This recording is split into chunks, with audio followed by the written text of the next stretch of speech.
Imagine a candidate for President of the United States with suspicious and undisclosed ties to a foreign country. Imagine that foreign country was running a campaign to influence the results of the American election. It sounds like the rejected plot of a bad 1980s Cold War movie, but it might actually be true. We know that Russia is trying to meddle in our election. The Department of Homeland Security and the Director of National Intelligence are confident that the Russian government directed recent hacks with the intention of interfering with our election process. Donald Trump was reportedly briefed on Russia's efforts in mid-August, but has continued to deflect blame from Russia by trying to blame China or even a 400-pound hacker. Maybe there is no hacking. It could also be China.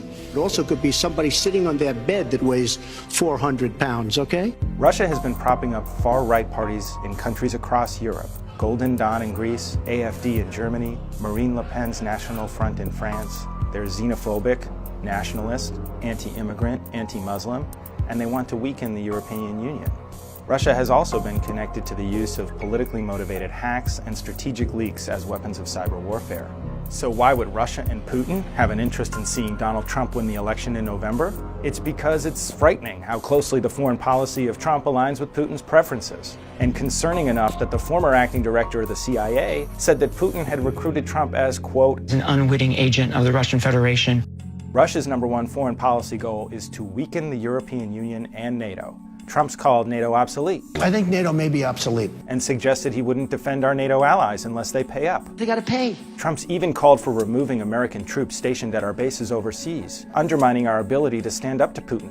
Trump denied Russia was in Ukraine. He's not gonna go into Ukraine. Asserted that the people of Crimea prefer to be under Russian control. The people of Crimea, from what I've heard, would rather be with Russia. None of those are true, but they are the very same talking points that Vladimir Putin has used. Trump has expressed a willingness to lift the sanctions imposed on Russia for invading and occupying Crimea and eastern Ukraine, and said he, quote, would be looking at recognizing Russia's annexation of Crimea. And during the Republican National Convention, Trump's campaign staffers worked behind the scenes to make sure the party's platform weakened its stance on Russian intervention.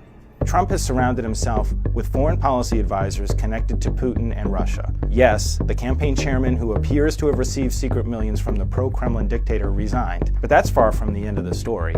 U.S. intelligence is reportedly investigating a Trump foreign policy advisor's alleged meetings with senior Russian officials. A former campaign advisor's PR firm was hired to help improve Putin's image in the United States.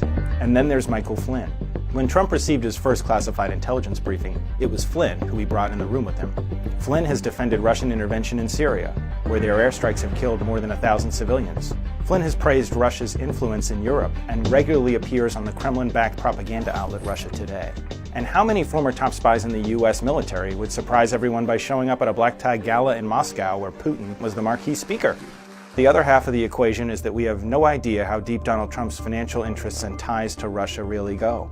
Trump has a long history of engaging in Russia-related business deals. Over the years, he's tried numerous times to build a Trump Tower in Russia and has made deals with powerful Russian interests, from paying the USSR to sponsor Soviet bikers to race in the Tour de Trump, to a deal with Putin's favorite mixed martial arts fighter. He even tried to sell Trump vodka to the Russians. In 2006, Trump's partners on a project in Panama traveled to Moscow to sell condos to Russian investors. In 2008, Trump sold a mansion in Palm Beach to a Russian oligarch for $95 million. That's $54 million more than what Trump had paid for it just 4 years earlier. Maybe that's why, as Donald Jr. said, Russians make up a pretty disproportionate cross-section of a lot of our assets. We see a lot of money pouring in from Russia. In 2013, Trump brought his Miss Universe pageant to Moscow.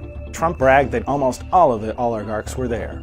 One in particular, Russian billionaire Aras Agalarov, paid Trump millions to bring the pageant to Russia. Before the trip was over, Trump and Agalarov reportedly signed a deal to explore future real estate opportunities in Russia. And there are other Trump business relationships that should raise questions. Trump partnered with a company called the Bayrock Group on Trump Soho. The Bayrock Group was founded by a former Soviet-era commerce official. Another Bayrock executive named Felix Sater was the person Trump asked to escort his children around Moscow on a trip in 2006. Trump then named Sater a senior advisor in 2010. Felix Sater, a twice convicted felon, once tied to organized crime and a massive stock scam.